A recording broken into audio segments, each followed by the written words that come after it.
सर्वांना नमस्कार. सो आपल्या या सेक्शनमध्ये काय पाहायचं? या सेक्शनमध्ये आपल्याला टोटल डीएनए आणि आरएनए बद्दल डिस्कस करायचं. आता लक्षात घ्या, जर आपण या डीएनए आणि आरएनएचा विचार केला, तर हा आपल्याला कुठे महत्वाचा आहे? जर तुम्ही आयोगाचे पीवायक्यू पाहिले, तर आयोग जसे आपल्याला काही प्रश्न फिक्स आहेत, की आपण अॅनिमल क्लासिफिकेशनवरती प्रश्न पाहतो. इव्हन आपल्याकडे प्लॅन क्लासिफिकेशन आहे, की ज्यावरती आयोग वारंवार प्रश्न विचारतो. तसंच आयोग जेनेटिक्स असेल किंवा आपल्याकडे असणारा बायोटेक्नॉलॉजी म्हणजे जैव तंत्रज्ञान असेल, यावर सुद्धा प्रश्न विचारतो. आता आपण या दोन टॉपिकचा विचार केला तर हे दोन टॉपिक कम्प्लिटली डिपेंड कुणावरती आहे तर डीएनए आरएनए वरती. मग लक्षात घ्या, टॉपिक फार इंटरेस्टिंग असणार आहे, की ज्यामध्ये आपल्याला पाहायचं की डीएनए एक्झॅक्टली आहे काय, देन आरएनए एक्झॅक्टली आहे काय, मग डीएनए आणि आरएनए यांचं फंक्शन कशा प्रकारे व्हॅरी होतं हे आपल्याला समजून घ्यायचंय. आता लक्षात घ्या, जर आपण हा पूर्ण सेशन पाहिलं तर एकदम छोटं असणार आहे, की ज्या छोट्या कालावधीमध्ये आपण डीएनए समजून घेणार आहोत, आपण आरएनए समजून घेणार आहोत, ते याच्या ओरिएंटेड पीवायक्यू कसे टॅकल करायचे तेही आपण पाहणार आहोत. मात्र लक्षात घ्या, जर आपण डीएनएचा विचार केला तर आपण वन बाय वन आधी डीएनए कव्हर करूयात, नंतर आपण आरएनए कव्हर करूयात. तर सगळ्यात फर्स्ट आपल्याकडे आहे डीएनए. आता ह्या डीएनए आणि आरएनए वरती दोन टॉपिक डिपेंड असणार आहे. त्याचा पहिला टॉपिक कोणता असणार आहे? तर आपल्याकडे असणारा बायोटेक्नॉलॉजी, की ज्याला आपण जैव तंत्रज्ञान म्हणतो. देन दुसरा टॉपिक कोणता असणार आहे? आपल्याकडे असणारं जेनेटिक्स, की ज्या जेनेटिक्स मध्ये आपण मेंडलचा फार मोठा रोल पाहतो, की ज्यांना आपण फादर ऑफ जेनेटिक्स म्हणतो, त्यांचंही कॉन्ट्रीब्युशन आपण इथे पाहणार आहे. मग लक्षात घ्या, according to DNA and RNA is a backbone of biotechnology and genetics. So या दोन कन्सेप्ट समजून घेण्यासाठी आपल्याला डीएनए आणि आरएनए पाहावंच लागेल. मात्र लक्षात घ्या, जर यातला आपण डीएनए पाहिला तर डीएनए हा काय प्रकार आहे? तर सगळ्यात फर्स्ट आपण डीएनए कडे जाऊयात. जर आपण डीएनएचा फुल फॉर्म पाहिला तर डीएनएचा फुल फॉर्म काय लक्षात घ्या. जर आपण डीएनए पाहिला तर D for D oxy ribo. लक्षात घ्या, जर आपण डी चा मिनिंग पाहिला तर डी ऑक्झी रायबो असा होतो. जर आपण एनचा मिनिंग पाहिला तर एनचा मिनिंग न्यूक्लिक होतो. लक्षात घ्या, एनचा मिनिंग होतो न्यूक्लिक. जर आपण एचा मिनिंग पाहिला तर एचा मिनिंग होतो ऍसिड. सो फुल फॉर्म काय झाला तर डी ऑक्झी रायबो न्यूक्लिक ऍसिड. मग जर आपण हे डी ऑक्झी रायबो न्यूक्लिक ऍसिड पाहिलं तर आता आपण जर ह्याही शब्दाला फोडलं तर डी चा मिनिंग काय होतो लक्षात घ्या. डी चा मिनिंग होतो डबल. डी चा मिनिंग काय होतो डबल. ऑक्झीचा मिनिंग होतो O2 म्हणजे ऑक्सिजन. रायबो ही एक रायबोज शुगर आहे. लक्षात घ्या, रायबो ही एक रायबोज शुगर आहे. आता आपण रायबोज शुगरचा विचार केला तर ही रायबोज शुगर आपल्याला डीएनए ऍज वेल एज आरएनए मध्ये सुद्धा पाहायला मिळते, बिकॉज ते त्यांचं जेनेटिक मेकअप आहे. आणि then पुढे आपण गेलो तर हे सगळं स्ट्रक्चर न्यूक्लियस मध्ये पाहायला मिळतं. So it is called nucleic. आणि त्यांचा पीएच कसा पाहायला मिळतो ऍसिडिक, हा त्यांचा पीएच आहे. So it is called as deoxyribonucleic acid. लक्षात घ्या, deoxyribonucleic acid काही वेगळं आहे का? नाही. सो सिंपल आहे, हा एक आपल्याला डीएनएचा मिनिंग पाहायला मिळतो. मग हा मिनिंग किंवा यांचा हा फुल फॉर्म आहे. हा फुल फॉर्म तयार कशावरून झाला? जे डीएनए दिसतोय किंवा जे डीएनएचं जेनेटिक मेकअप आहे त्यावरून आपण हे सगळं मिनिंग पाहतो. मला हा डीएनए महत्वाचा का तर लक्षात घ्या, या डीएनए वरून आपल्याला अनुवंशिकता फाईंड करता येते. अनुवंशिकता म्हणजेच त्याला आपण इनहेरिटन्स किंवा हेरिडिटी म्हणतो. त्याचबरोबर आपल्याकडे काही जेनेटिक डिसीज असतात. लक्षात घ्या, आपल्याकडे काही जेनेटिक डिसीज आहेत किंवा जेनेटिक आजार आहेत ते आपल्याला समजतात. त्याचबरोबर आपल्याला ह्या डीएनएचा वापर करून आपण वेगवेगळ्या ब्रँचेस मध्ये यांना अप्लाय करू शकतो. मग वेगवेगळे ब्रँचेस कोणते लक्षात घ्या, वेगवेगळ्या ब्रँचेस मध्ये सुद्धा आपण यांचं ऍप्लिकेशन पाहू शकतो. मग वेगवेगळे ब्रँचेस कोणते? जसं की आपल्याकडे मेडिसिनल फार्मास्युटिकल ब्रँच आहे, ऍग्रिकल्चर सेक्टर आहे. तर आपण फार्मास्युटिकल किंवा ऍग्रिकल्चर सेक्टरचा विचार केला तर अशाही सेक्टरमध्ये आपण त्या डीएनए किंवा आरएनएचा वापर करू शकतो. जर आपण या सेक्टरमध्ये डीएनए किंवा आरएनए वापरू शकतो तर हे त्यांचं काय झालं ऍप्लिकेशन. लक्षात घ्या, ज्यावेळेस आपण बायोटेक्नॉलॉजी हा टॉपिक कव्हर करू त्यावेळेस आपण त्यांचे ऍप्लिकेशन सुद्धा डिस्कस करणार आहोत. त्याचबरोबर आपण जर या सगळ्यांचा वापर पाहिला तर आपण कुठे करतो as compare to forensic science. इथेही आपल्याला हा प्रश्न पाहायचा आहे. लक्षात घ्या, फॉरेन्सिक सायन्स. आता आपण फॉरेन्सिक सायन्सचा विचार केला तर अकॉर्डिंग टू फॉरेन्सिक सायन्स डीएनएचा रोल काय आहे, डीएनए सॅम्पल कसा असतो, डीएनएचं रिडिंग कसं करतात ते आपल्याला इथे पाहायचे. देन आपला ह्युमन जिनोम प्रोजेक्ट सुद्धा पाहायचा आहे. याही मध्ये आपला डीएनएचा रोल महत्वाचा पाहायला मिळतो. आता जर तुम्ही राज्यसेवा 2024 चा पेपर पाहिला किंवा कंबाईन 2024 चा तर आयोगाने ह्युमन जिनोम प्रोजेक्ट बद्दल प्रश्न विचारलेला आहे. आणि हा एरिया आयोगाचा जो प्रश्न विचारण्याचा एरिया आहे हा आपल्याला एकदम डीप मध्ये पाहायला मिळतो. मग लक्षात घ्या, ही सगळी कन्सेप्ट आपण कोणत्या बेसिस वरती पाहणार आहे तर डीएनए. आज आपण डीएनएचा विचार केला तर डीएनए एक्झॅक्टली आहे काय किंवा डीएनए दिसतो कसा. तर सगळ्यात पहिल्यांदा डीएनए वरती जे काम केलं, डीएनए म्हणजे जो न्यूक्लियस आहे, जे काम केलं ते सायंटिस्ट होते फ्रेडरिक मायस्चर. आता लक्षात घ्या, हे नाव जस्ट लक्षात राहू द्या बरं का. सगळ्यात पहिल्यांदा जे काम केलं ते कोण होतं? फ्रेडरिक मायस्टर. आता आपण काही सायंटिस्टचा इंट्रो घेतोय की ज्या सायंटिस्टचा इथे फार मोठा रोल पाहायला मिळतो. सो पहिले सायंटिस्ट कोण होते? फ्रेडरिक मायस्टर. पण यांना डीएनए दिसतो कसा हे सांगता नाही आलं. म्हणून यांनी काय केलं? यांच्याकडे असणाऱ्या ज्या डब्ल्यूबीसी आहेत, हे पांढऱ्या पेशी आहेत, त्या पांढऱ्या पेशींवरती काम केलं आणि त्यांनी जो काही न्यूक्लियस असतो, ह्या न्यूक्लियसला एक नाव दिलं मास्टर मॉलेक्युल. लक्षात घ्या. न्यूक्लियसला काय नाव दिलं? Master molecule. आता मास्टर का म्हटलं असेल?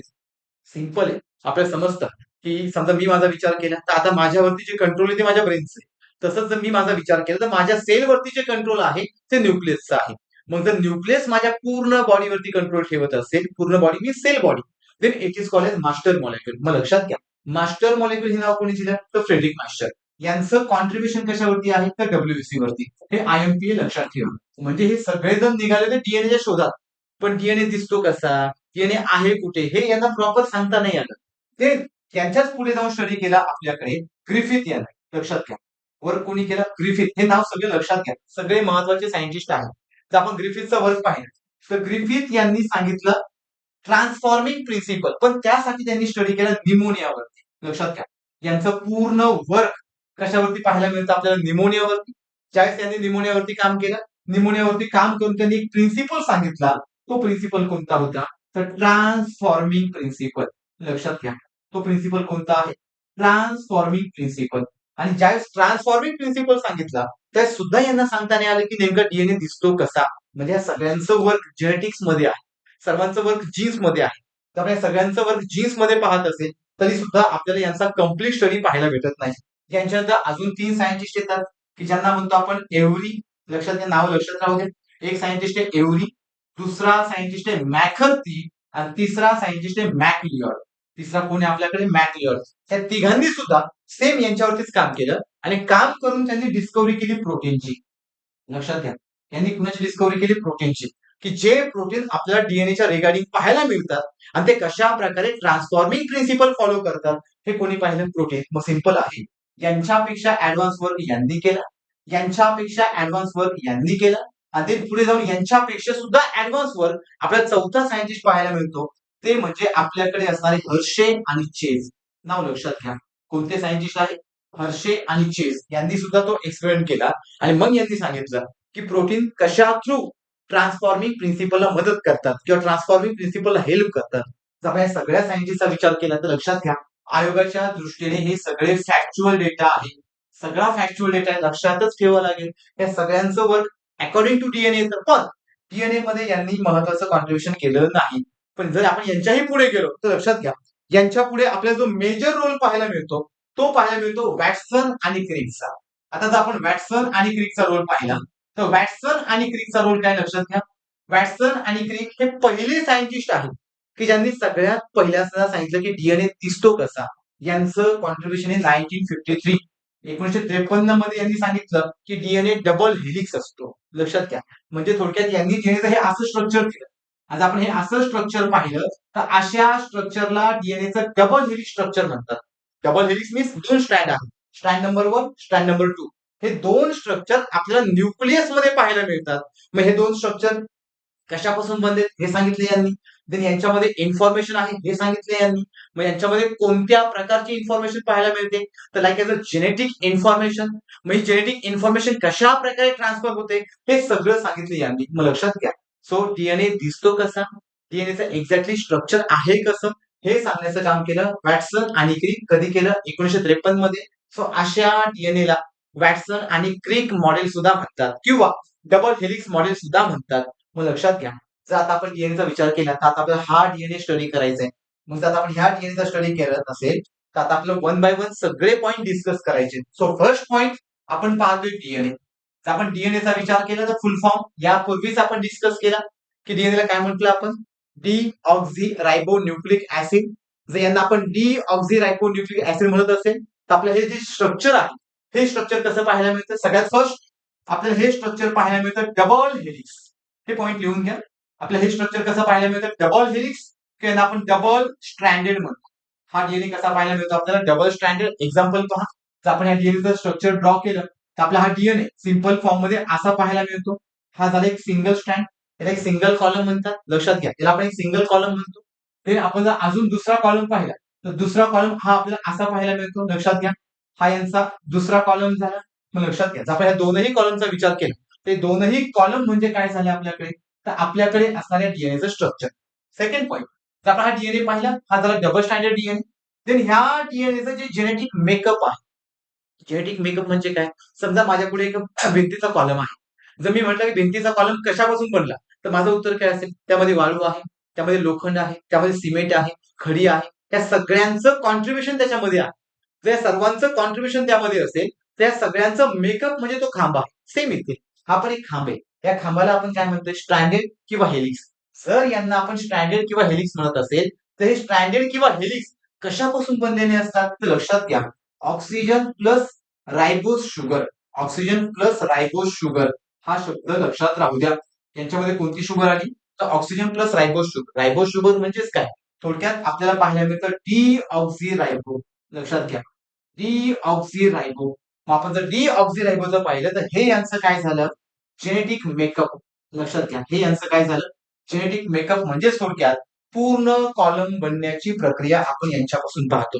त्याचबरोबर आता आपण पाहिलं की डीएनए कसा आहे, डबल हेलिक्स. लक्षात घ्या, आपण स्टडी करतोय डीएनएचा. ही डायग्राम आपण जी काढलेली आहे, हे आहे वॅटसन आणि क्रिकचं मॉडेल. जर आपण हे वॅटसन आणि क्रिकचं मॉडेल पाहत असेल, तर वॅटसन आणि क्रिकचं मॉडेल काय सांगतं, की डीएनए डबल हेलिक्स आहे किंवा डीएनए डबल स्टँडर्ड आहे. डीएनएचं जे मेकअप आहे ते कशापासून बनलंय, डी ऑक्झी रायबो. डी म्हणजे डबल, लक्षात घ्या, डी म्हणजे डबल, हे डबल स्टँडर्ड आहे. ऑक्झी रायबो हे यांचं जेनेटिक मेकअप आहे. त्याचबरोबर आपल्याला जर पूर्ण डीएनएचा विचार केला, तर डीएनए हे एकमेकांना कॉईल आहे. लक्षात घ्या, डीएनए काय झाले, कॉईल झालेले आहे.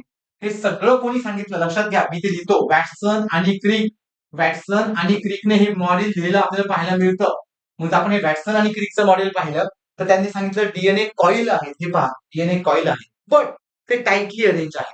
आता ते टाइटली अरेंज असतील, तर यांच्यामध्ये आपल्याला काही बॉन्ड पाहायला मिळतो. मग लक्षात घ्या, जो आता आपला हा डीएनए दिसतोय, हा जो डीएनए दिसतोय, मग ह्या डीएनएच्या दोघांच्या मध्ये आपल्याला काही बॉन्ड पाहायला मिळतो. तो बॉन्ड म्हणजे कोणता असतो, एच बॉन्ड. तर लक्षात घ्या, यांच्यामध्ये आपण एक बॉन्ड पाहतो. तो बॉन्ड म्हणजे कोणता, हायड्रोजन बॉन्ड. हायड्रोजन बॉन्ड किंवा आपण त्याला काय म्हणतो, एच बॉन्ड. जर आपण या हायड्रोजन बॉन्डचा किंवा एच बॉन्डचा विचार केला, तर हायड्रोजन बॉन्ड किंवा एच बॉन्ड या ठिकाणी काय करतोय, एक कम्प्लीट डीएनए बनवून देतोय. की ज्या डीएनए ला जे कॉइलिंग स्ट्रक्चर आहे, पण त्यांना जोडण्याचं काम कोणी केलं, तर हायड्रोजन बॉन्डने. मग लक्षात घ्या, 4 पॉईंट डिस्कस केले आपण. सगळ्यात first point, DNA double helix आहे. डबल हेलिक्सला आपण डबल स्टँडर्ड म्हणतो. दुसरा पॉईंट काय पाहिला, की यांचं जेनेटिक मेकअप कुणापासून झालेलं आहे, तर ऑक्सिजन प्लस रायबोज शुगर. तिसरा पॉईंट काय पाहिला, की हे एकमेकांना कॉईल झालेले आहे. चौथा पॉईंट काय पाहतोय आपण, की यांच्यामध्ये हायड्रोजन बॉन्ड आहे, की आपण त्याला एच बॉन्ड म्हणतो. त्याचबरोबर जर आपण याही पेक्षा पुढे गेलो, तर आपल्या डीएनए मध्ये काय पाहायला मिळते पहा, पॉईंट नंबर 5. जर आपण डीएनए पाहिले, तर ह्या डीएनए मध्ये आपल्याला पाहायला मिळतात दोन एंड असतात किंवा दोन डायरेक्शन असतात. लक्षात घ्या, यांच्याकडे आपण दोन एंड किंवा दोन डायरेक्शन पाहतो. आणि आपण या दोनही डायरेक्शनचा विचार केला, त्या दोनही डायरेक्शनची सुरुवात आपल्याला एका डायरेक्शनने पाहायला मिळते. म्हणजेच काय, तर लक्षात घ्या, ह्या दोन डायरेक्शन दाखवण्याचं काम आपण करतो प्राईमने. मग पहिला असतो 5 प्राईम टू द 3 प्राईम, आणि दुसरा कोणता आहे आपल्याकडे, 3 प्राईम ते 5 प्राईम. चा प्राईम म्हणजे काय, हे पण लक्षात घ्या. जे इथे मी डॅश दाखवले, हे डॅश, ह्या डॅशला वाचतात प्राईम. लक्षात घ्या, ह्या डॅशला आपण काय वाचतो, प्राईम. आता आपण या प्राईमचा विचार केला, तर आता हा डीएनए वाचायचा कसा, तर दोन डायरेक्शनने, 5 प्राईम कडून 3 प्राईम, 3 प्राईम कडून 5 प्राईम. मग सिंपल आहे, जर इथे मी डीएनए ला म्हटलं 5 प्राईम, तर याचा अपोजिट स्टँड म्हणजे ही बाजू काय झाली, 3 प्राईम.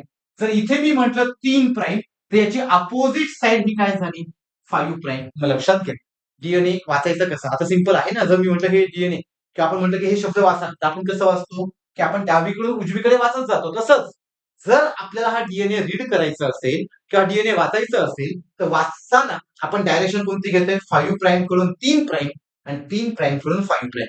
पण आता लक्षात घ्या, जर आता आपण हा सगळा डीएनए पाहिला, सगळा डीएनए आपल्याला एम्प्टी पाहायला मिळतो.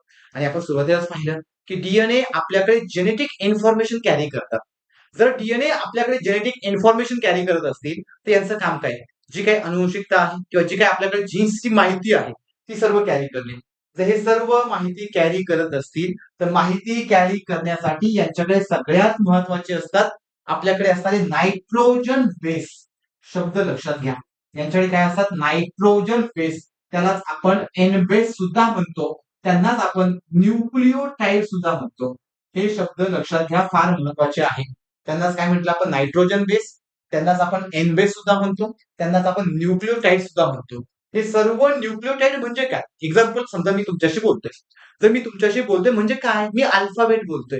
हे अल्फाबेट का बरं बोलतोय? बिकॉज ही इन्फॉर्मेशन आहे आणि ही तुम्हाला समजते. तसंच डीएनए मध्ये पण इन्फॉर्मेशन आहे, ती अल्फाबेटच्याच फॉर्म मध्ये. फक्त त्या अल्फाबेटला आपण काय म्हटलं? Nitrogen base. जसं माझे अल्फाबेट वेगळे, तसे यांचे अल्फाबेट वेगळे. जशी मी तुम्हाला माहिती देतोय, तसे हे अल्फाबेट पण आपल्या बॉडीमध्ये माहिती देण्याचं काम करतात, की ज्याला आपण जेनेटिक इन्फॉर्मेशन म्हणतो. मग लक्षात घ्या, हे अल्फाबेट कोणते आहेत? तर पहिला अल्फाबेट पाहायला मिळतो ए. आता ए म्हणजे काय ते पण लक्षात घ्या. ए म्हणजे आपण त्याला म्हणतो ॲडिनाइन. लक्षात घ्या. ए म्हणजे कोण आहे आपल्याकडे? ॲडिनाइन. देन दुसरा पाहायला मिळतो आपल्याला जी. जी म्हणजे आपल्याकडे आहे गुआनाइन. लक्षात घ्या. जी म्हणजे कोण आहे आपल्याकडे? गुआनाइन. तिसरा पाहायला मिळतो सी. सी म्हणजे आपल्याकडे आहे सायटोसाइन. सी म्हणजे कोण आहे? सायटोसाइन. आणि शेवटी आपण पाहतो टी. टी म्हणजे कोण? तर टी म्हणजे आपल्याकडे आहे थायमाइन. लक्षात घ्या, किंवा थायमिन. टी म्हणजे कोण आहे आपल्याकडे? थायमिन. सो असे नायट्रोजन बेस आपल्याला किती पाहायला मिळतात? 4. लक्षात घ्या. नायट्रोजन बेस आपण किती पाहतो? 4. आणि जर आपण हे 4 नायट्रोजन बेस किंवा 4 एन बेस किंवा 4 न्यूक्लियोटाइड पाहत असेल, तर हे सगळे आपल्या डीएनए वरती प्रेझेंट असतात. मग लक्षात घ्या, पॉईंट नंबर झाले 6. मी पुन्हा सांगतो. पहिला पॉईंट आपण काय पाहिला? डीएनए डबल हेलिक्स असतो. हे सगळी माहिती आपण फुल फॉर्म वरूनच सांगतोय. डीएनए डबल हेलिक्स आहे. दुसरा पॉईंट काय सांगितला? की यांचं जेनेटिक मेकअप हे ऑक्सिजन प्लस रायबो शुगर पासून झाले. देन थर्ड, हा डीएनए कसा आहे? कॉईल आहे. कॉईल आहे प्लस त्यांना डीएनए मध्ये पण एक बॉन्ड आहे. तो बॉन्ड कोणता आहे? हायड्रोजन बॉन्ड आहे. देन पुढे आपण काय पाहिलं? की डीएनए ला 2 डायरेक्शन आहे. एक डायरेक्शन चालू होते 5 प्राईम पासून 3 प्राईम पर्यंत. दुसरी दिशा किंवा दुसरी डायरेक्शन चालू होते 3 प्राईम पासून तर 5 प्राईम पर्यंत. त्या डॅशला आपण काय वाचतो? प्राईम. लक्षात घ्या. त्या डॅशला आपण काय वाचतो? तर प्राईम वाचतो. देन पुढे गेल्यावरती आपल्याला हा डीएनए आता एम्प्टी पाहायला मिळतोय. मग या डीएनए कडे जी काही इन्फॉर्मेशन आहे ती कोणत्या फॉर्म मध्ये असतात? Nitrogen base. जर डीएनए कडे असणारी इन्फॉर्मेशन नायट्रोजन बेसच्या फॉर्म मध्ये असेल किंवा न्यूक्लियोटाइडच्या फॉर्म मध्ये असतील, तर असे नायट्रोजन बेस किंवा न्यूक्लियोटाइड किती आहेत? 4. ए, जी, सी, टी. तर लक्षात घ्या. जर आपण या सगळ्या डीएनएचा विचार केला, तर डीएनए मध्ये जे काही नायट्रोजन बेस आपल्याला पाहायला मिळतात, पॉईंट नंबर 7, हे सर्व नायट्रोजन बेस कॉम्प्लिमेंटरी बेस पेअरच्या फॉर्म मध्ये असतात. शब्द लक्षात घ्या. कोणत्या फॉर्म मध्ये असतात? Complementary base pair. हे सगळे शब्द महत्वाचे, लक्षात राहू द्या. कॉम्प्लिमेंटरी बेस पेअर म्हणजे नेहमी सोबत राहणारे. म्हणजे थोडक्यात काय? जर मी ए म्हटलं, ए म्हणजे ॲडिनाइन, तर ॲडिनाइनची पेअर नेहमी थायमिन असते. लक्षात घ्या. ॲडिनाइनची पेअर नेहमी थायमिन असते. तर या ठिकाणी मी म्हणतो जी. जी म्हणजे गुआनाइन. तर गुआनाइनची पेअर नेहमी सायटोसाइन असते. म्हणजे थोडक्यात काय? हे दोघे नेहमी पेअर मध्ये असतात. म्हणजेच जिथं ए असेल त्याची पेअर थायमिन असेल, जिथे जी असेल त्याची पेअर सायटोसाइन असेल, किंवा वाईस वर्सा. सी ची पेअर कोण असेल? जी. किंवा आपल्याकडे टी ची पेअर कोण असेल? ए. जर आपण या सगळ्यांचा विचार केला तर या सगळ्यांना आपण काय म्हणतो? Complementary base pair. आता सिंपल आहे. जर आपण हेच आपल्या डायग्राम कडे पाहायचा प्रयत्न केला तर आपण डायग्राम कडे पाहू. लक्षात घ्या. समजा इथे मी म्हटलं, समजा आपला हा डीएनए आहे. समजा इथं मी म्हटलं ए, तर पुढे ए चा पेअर कोण येणार आपल्याकडे? टी. लक्षात घ्या. पुढे ए चा पेअर कोण येणार? टी. समजा मी इथे म्हटलं जी, तर इथे पुढे जी चा पेअर कोण येणार? सी. समजा इथे म्हटलं मी सी, तर सी चा बेस पेअर कोण येणार? जी. समजा इथे मी म्हटलं टी, तर टी चा बेस पेअर कोण आला? ए. पुन्हा मी इथं म्हटलं ए, तर ए चा बेस पेअर कोण आला? टी. मग लक्षात घ्या. अशा प्रकारे आपल्याला डीएनए मध्ये काय पाहायला मिळतात? Complete information. आता अशा प्रकारे डीएनए मध्ये आपण कंप्लीट इन्फॉर्मेशन पाहत असेल, तर याचा अर्थ काय झाला? की अकॉर्डिंग टू इन्फॉर्मेशन. लक्षात घ्या. अकॉर्डिंग टू इन्फॉर्मेशन आपल्याला एक कंप्लीट डीएनए पाहायला मिळतो. आता आपण एक कंप्लीट डीएनए पाहत असेल, त्या डीएनए वरून किंवा डीएनए नुसार आपल्याला त्यांच्यामध्ये कॉम्प्लिमेंटरी बेस पेअर पाहायला मिळतात. आता सिंपल आहे. जर मी म्हटलं की आता हा डीएनए मोजायचा कसा? की याचे युनिट काय? तर सिंपल. समजा मी म्हटलं की मला पेन मोजायचा आहे किंवा मला माझी उंची मोजायची. पॉसिबल. मी कशी मोजेल? सिंपल आहे. स्केल लावेल, सांगेल की एवढी सेंटीमीटर आहे, एवढी मीटर आहे, एवढी फुटामध्ये आहे. तसंच किंवा आपण किलोमीटर मध्ये पण काउंट करू शकतो. तसंच जर डीएनए काउंट करायचं असेल, तर मी यांच्या जोड्या मोजतो. 1, 2, 3, 4, 5. जर मी ह्या अशा जोड्या मोजल्या, तर जोड्यावरून मला समजतं की डीएनए मोजताना आपण नेहमी कशामध्ये मोजतो? तर लक्षात घ्या, बेस पेअर मध्ये. पॉइंट नंबर 8 लक्षात घ्या. डीएनए नेहमी बेस पेअर मध्ये काउंट करतात. कशामध्ये काउंट करतात? Base pair. आणि त्याला दाखवताना स्मॉल बी आणि स्मॉल पी ने दाखवतात. मग जर आता आपण ह्या डीएनएचा विचार केला तर हा डीएनए झाला 5 बेस पेअरचा. 1, 2, 3, 4, 5. किती बेस पेअरचा झाला? 5. आणि जर आपण 5 बेस पेअरचा विचार केला तर डीएनएचा जो छोट्यात छोटा तुकडा असतो, लक्षात घ्या, डीएनएचा जो छोट्यात छोटा तुकडा असतो त्याला आपण जीन म्हणतो. म्हणजे थोडक्यात जर मी एवढा डीएनएचा तुकडा घेतला आणि ह्या तुकड्याचा विचार केला तर ए जी सी असे किती पेअर आल्या? 3 बेस पेअर आल्या. त्या 3 बेस पेअरच्या भागाला मी काय म्हणू शकतो? जीन. लक्षात घ्या, मी काय म्हणेल? जीन. म्हणजे थोडक्यात म्हणजे जीन म्हणजे काय ते पण लक्षात ठेवा. तर आपण जीनचा विचार केला तर पॉइंट नंबर 9 काय असतो? जीन. जीन म्हणजे काय? It is a small fragment of DNA. शब्द लक्षात घ्या. हा आपल्याकडे कोण आहे? Small fragment of DNA. म्हणजे जो कोणी आपला डीएनए आहे त्या डीएनएचा छोटासा तुकडा आहे किंवा छोटासा फ्रॅगमेंट आहे. अशा छोट्या फ्रॅगमेंटला आपण जीन म्हणतो, की ज्या जीन मध्ये नेहमी इन्फॉर्मेशन किंवा नेहमी माहिती आपल्याला 3 नायट्रोजन बेस पेअरच्या फॉर्म मध्ये पाहायला मिळते. लक्षात घ्या, कितीच्या फॉर्म मध्ये पाहायला मिळते? 3 नायट्रोजन बेस पेअर. आता 3 नायट्रोजन बेस पेअर म्हणजेच काय? समजा आपण जर मोबाईल फोन पाहिला तर आपल्याकडे पासवर्ड असतो. मग आपला पासवर्ड किती कोडचा असतो? काही लोकांचा 4 डिजिट असेल, काही लोकांचा 6 डिजिट असेल. तसंच जीन मध्ये पण इन्फॉर्मेशन आहे. ते किती डिजिट मध्ये? 3 डिजिट मध्ये. म्हणून त्याला आपण काय म्हटलं? 3 नायट्रोजन बेस पेअर. त्या 3 नायट्रोजन बेस पेअरलाच आपण म्हणतो ट्रिपलेट कोडॉन. लक्षात घ्या. तर आपले 3 नायट्रोजन बेस पेअर आहे, यालाच आपण काय म्हटलं? Triplet codon. आणि जर आपण या ट्रिपलेट कोडॉनचा विचार केला तर ट्रिपलेट कोडॉनची डिस्कव्हरी केली डॉक्टर हरगोविंद खुराना. नाव लक्षात घ्या. काय नाव आहे? डॉक्टर हरगोविंद खुराना. यांचा फार मोठा रोल आपल्या कशामध्ये पाहायला मिळतो? तर आपल्या कसा ट्रिपलेट कोडॉनमध्ये पाहायला मिळतो. तर आपण या सायंटिस्टचा विचार केला तर यांचा रोल आपल्याला अकॉर्डिंग टू जेनेटिक्स मध्ये सुद्धा पाहायला मिळतो. मग सिंपल आहे, ट्रिपलेट कोडॉन हा कुणाचा पार्ट होता? जीनचा. मग जर जीन पासून डीएनए बनत असेल तर डीएनए पासून पुढे जाऊन क्रोमोझोम तयार होतं. सो आपल्या बॉडीमध्ये सगळ्यात छोटी माहिती ही जीन मध्ये असते. त्यापेक्षा मोठी माहिती डीएनए मध्ये असते. त्यापेक्षाही मोठी माहिती कशामध्ये पाहायला मिळते? तर आपल्याकडे असणाऱ्या क्रोमोझोम मध्ये पाहायला मिळते. मग सिंपल आहे, हा सगळा पार्ट म्हणजे काय झाला आपल्याकडे? तर डीएनएचा झाला. माझं लक्षात घ्या, मी पुन्हा रिपीट करतो. आपण काय काय पाहिलं? सगळ्यात फर्स्ट डबल हेलिक्स स्ट्रक्चर पाहिलं. देन आपण यांचं जेनेटिक मेकअप पाहिलं. देन डीएनए कॉईल असतो हे पाहिलं. डीएनए मध्ये हायड्रोजन बॉन्ड आहे हे पाहिलं. त्याचबरोबर अजून एक लक्षात ठेवा, जर आपण जसं डीएनए मध्ये हायड्रोजन बॉन्ड आहे तसं आपल्याला ए आणि टी म्हणजे जे नायट्रोजन बेस पेअर आहे त्याच्या जोड्या आहेत, ज्या जोड्या तयार झाल्यात यांच्यामध्ये पण एक बॉन्ड असतो. तो असतो पी बॉन्ड. लक्षात घ्या, यांच्यामध्ये पण एक बॉन्ड असतो. तो कोणता बॉन्ड असतो? P bond. पी बॉन्ड काय करतो? तर नायट्रोजन बेसला जोडण्याचं काम करतो. मग पॉईंट नंबर 12 पण लक्षात ठेवा, यांच्याकडे फॉस्फरिक ऍसिड बॉन्ड किंवा पी बॉन्ड असतो. आणि पी बॉन्ड काय करतो? Join to the nitrogen base. लक्षात घ्या, join to the nitrogen base किंवा एन बेस, जे आपल्याकडे जोड्या तयार झाल्या कॉम्प्लिमेंटरी बेस पेअर, यांना जोडण्याचं काम कोण करतो आपल्याकडे? तर हा पी बॉन्ड करतो. लक्षात घ्या, ही सगळी माहिती कुणाची आहे? According to DNA. सो आतापर्यंत जेवढे आयोगाचे प्रश्न आले सगळे आपल्याला यांच्या रिगार्डिंग पाहायला मिळतात. याच्या बाहेर प्रश्न गेलेले पाहायला मिळत नाही. अजून एक लक्षात ठेवा, आपल्या डीएनए मध्ये अजून एक प्रॉपर्टी पाहायला मिळते. काही डीएनए पॅलिंड्रोमिक असतात. लक्षात घ्या, काही डीएनए कसे असतात? पॅलिंड्रोमिक. आता पॅलिंड्रोमिक डीएनए म्हणजे काय? आता आपण पाहतो की समजा आता हा शब्द आहे, तर हा शब्द आपण कुठून वाचणार? इकडनं वाचणार. मग लक्षात घ्या, जर मी शब्द इकडनं वाचला आणि तो तो शब्द मी इकडनं पण वाचला, दोन्ही ठिकाणी जर तो शब्द वाचला आणि दोन्ही ठिकाणचा अर्थ एकच होत असेल, अशा पॉईंटला मी पॅलिंड्रोमिक म्हणेन. म्हणजेच थोडक्यात काय लक्षात घ्या, समजा आता मी जर हा डीएनए वाचायला घेतला तर समजा या डीएनए मध्ये 3 प्राईमला इथं ए आहे, बरोबर. खाली पण 3 प्राईम आहे, इथेही 3 प्राईमला कोण असेल? ए. देन इथे पुन्हा 3 प्राईमला जी आहे, इथेही पुन्हा 3 प्राईमला कोण असेल? शी. इथेही पुन्हा 3 प्राईमला कोण आहे? आपल्याकडे पी आहे, सॉरी सी आहे. मग इथे पण कोण असेल? सी. म्हणजेच थोडक्यात काय, इथे जो 5 प्राईमला आहे तोच 5 प्राईमला इथे, इथे जो 3 प्राईमला आहे तोच 3 प्राईमला इथे. मग तुम्ही डीएनए इकडून वाचा किंवा इकडून वाचा, दोघांचा अर्थ समान. जसं आपण मराठीत वाचतो ना, बाबा, मामा.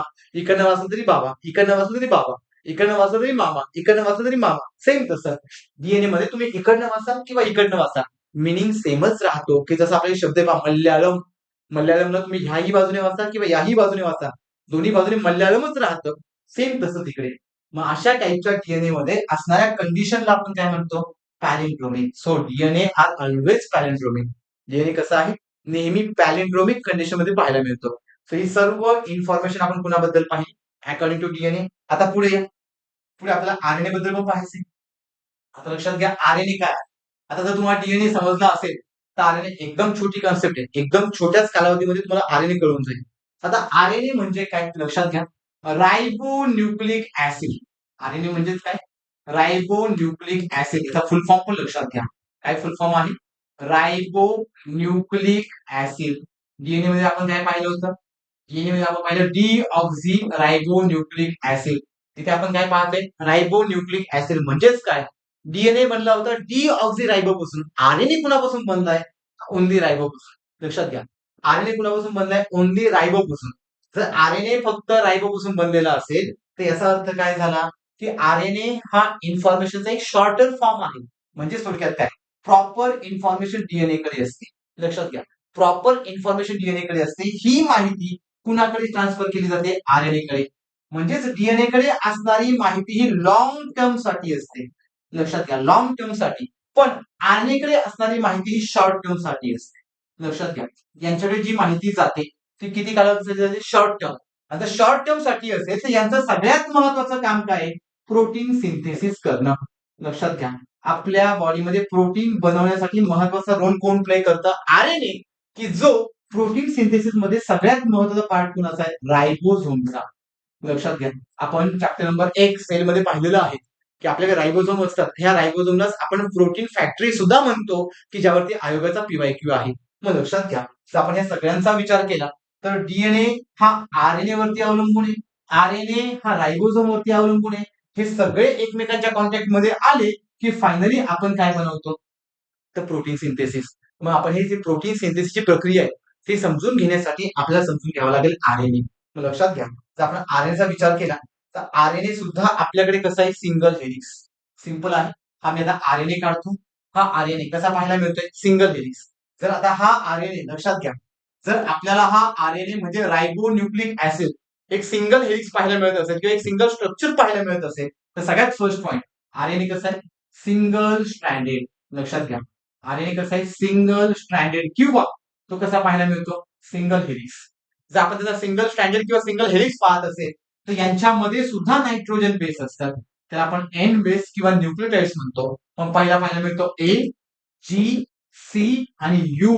आता लक्षात घ्या, तिथे आपण डीएनए मध्ये काय पाहिलं होतं, डीएनए मध्ये आपण हे चार पाहिले होते, ए, जी, सी आणि टी. हा ए इथे सेम आहे, हा जी इथे सेम आहे, हा सी इथं सेम आहे, पण टी यूच्या जागी काय झालाय, रिप्लेस झालाय. हे लिहून ठेवा, हे लिहून ठेवा. टी काय झालंय, रिप्लेस झालाय. हे चार नायट्रोजन बेस कुणाचे होते, डीएनए. लक्षात घ्या, हे चार नायट्रोजन बेस कुणाचे, डीएनए. आणि हे चार नायट्रोजन बेस कुणाचे, आरएनए. पण थायमिनची जागा इथे कोणी घेतली, युरासिलने, म्हणजे यू ने घेतली. लक्षात घ्या, यू म्हणजे कोणते पण लक्षात घ्या, यू म्हणजे युरासिल. यू म्हणजे कोण, युरासिल. म्हणजे थायमिन रिप्लेस झाला युरासिल मध्ये, बट हे कशामध्ये, आरएनए मध्ये. मग लक्षात घ्या, असं का, तर थायमिनची एक सवय असते नेहमी बेस पेअर मध्ये राहण्याची. आणि डीएनए हा बेस पेअरचा आहे, कारण डीएनए मध्ये आपण डबल स्टँडर्ड स्ट्रक्चर पाहतो. बट आरएनए हा सिंगल स्टँडर्ड. आरएनए हा सिंगल हेलिक्स आहे किंवा आरएनए हा सिंगल स्टँडर्ड आहे. मग इथे पेअर तयार होईल का, नाही. So thymine are replace with uracil. Thymine जो आहे तो रिप्लेस होतो कुणासोबत, युरासिल सोबत. आणि म्हणून आपल्याला इथे काय पाहायला मिळतं, ते स्ट्रक्चर. आता पुढे जर आपण याच्याही पुढे गेलो तर पुढे आपल्याला पाहायला मिळतं की टाइप्स ऑफ आरएनए. लक्षात घ्या, आता यांचा सगळ्यात महत्वाचा रोल काय ते पण लक्षात घ्या, प्रोटीन सिंथेसिस.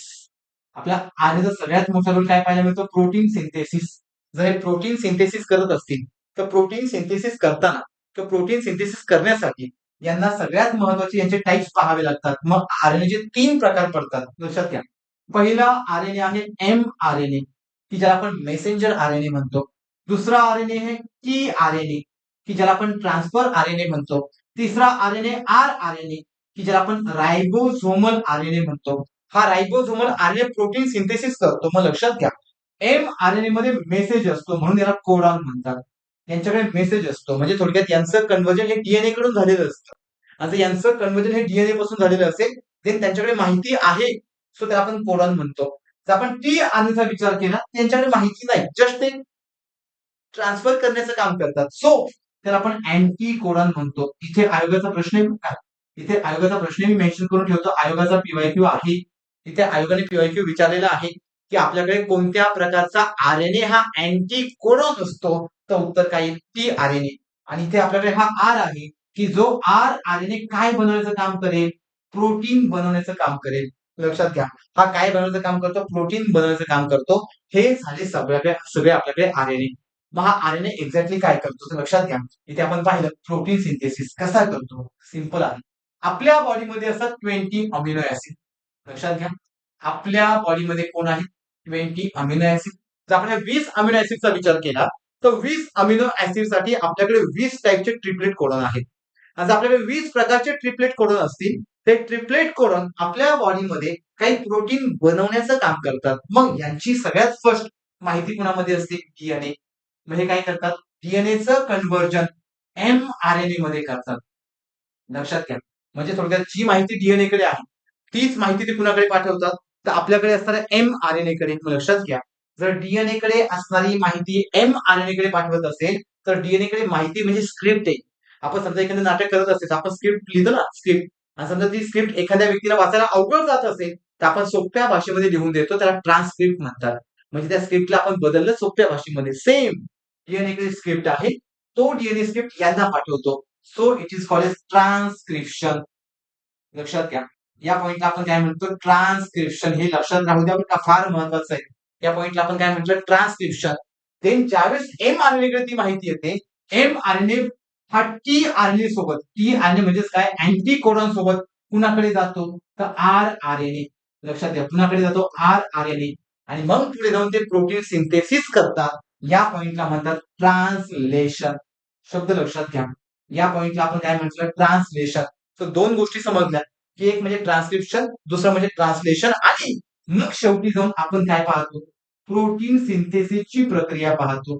लक्षात घ्या, कोणती प्रक्रिया पाहतो, प्रोटीन सिंथेसिस. सो आपल्या बॉडीमध्ये अकॉर्डिंग टू अमिनो ऍसिड कोणतं प्रोटीन बनवायचंय याची इन्फॉर्मेशन डीएनए कडे असते. डीएनए कडून ती इन्फॉर्मेशन आपण mRNA ला पाठवतो. म्हणजे यांची माहिती यांना ट्रान्स मीन्स ट्रान्सफर झाली. स्क्रिप्ट म्हणजे माहिती. देन यांची माहिती पुन्हा यांच्याकडे गेली. हा tRNA. लक्षात घ्या, इथे mRNA हा कोडॉन आहे. mRNA हा कोडॉन आहे. tRNA हा अँटी कोडॉन आहे. लक्षात घ्या, tRNA हा काय, अँटी कोडॉन. जर tRNA हा अँटी कोडॉन असेल तर आपल्याला ही माहिती पुन्हा आर कडे जाते. याला ट्रान्सलेशन म्हणतात. आणि मग फायनली आपल्याला सगळ्यात महत्वाचं फंक्शन कोणतं पाहायला मिळतं, तर प्रोटीन सिंथेसिस. सो या प्रोटीन सिंथेसिस साठी आपल्याला कुणाचा रोल महत्वाचा पाहायला मिळतो, तर डीएनए आरएनएचा. मला सिंपल आहे. जर आपण या सगळ्या गोष्टी पाहत असेल तर कधी कधी अचानक यांच्यामध्ये बदल पण होतात. आणि त्या बदलाला सगळ्यात महत्वाचं कारण आहे म्युटेशन. लक्षात घ्या, म्युटेशन हा शब्द फार महत्वाचा आहे. म्युटेशन म्हणजे sudden changes occur in to the gene. लक्षात घ्या, की आपण त्याला असं म्हणू शकतो, sudden heritable changes. Sudden heritable changes. आता लक्षात घ्या, जर आपल्याकडे सडन हेरिटेबल चेंजेस हे ऑकर होत असेल, कशामध्ये ऑकर होत असेल, in to the genes. Gene म्हणजे आपल्याकडे असणारा ट्रिपलेट कोडॉन. जर ट्रिपलेट कोडॉन मध्ये अचानक माहिती बदलली, की जे अनुवंशिक आहे, हेरिटेबल म्हणजे अनुवंशिक माहिती, जर अचानक बदलत असेल, अचानक म्हणजे सडन, मग सिंपल आहे, तर इथून ही माहिती गेली डीएनए कडून आरएनए कडे. डीएनए कडे माहिती वेगळी, आरएनए कडे वेगळीच आली. That is a mutation. म्हणजेच काय, माहिती अचानक बदलली. आणि माहिती अचानक बदलली की यांचा सगळ्यात महत्वाचा रोल आपण पाहतो इव्हॉल्युशन म्हणजे उत्क्रांती. लक्षात घ्या, यांचा सगळ्यात महत्वाचा रोल कशामध्ये पाहायला मिळतो, इव्हॉल्युशन. जर आपण यांचा सगळ्यात मोठा रोल इव्हॉल्युशन मध्ये पाहत असेल तर इव्हॉल्युशन म्हणजे उत्क्रांती.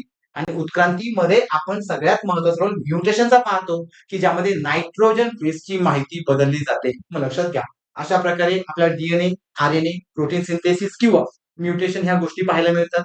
आता लक्षात घ्या, इथे आपण फक्त जस्ट इंट्रोचा पॉईंट पाहिलाय. आता याच्या अकॉर्डिंगली आपल्याला जे काही जेनेटिक्स आहे, किंवा जे काही आपल्याकडे असणारं बायोटेक्नॉलॉजीचं लेक्चर आहे ते आपल्याला समजून घ्यायचं. Yes, thank you.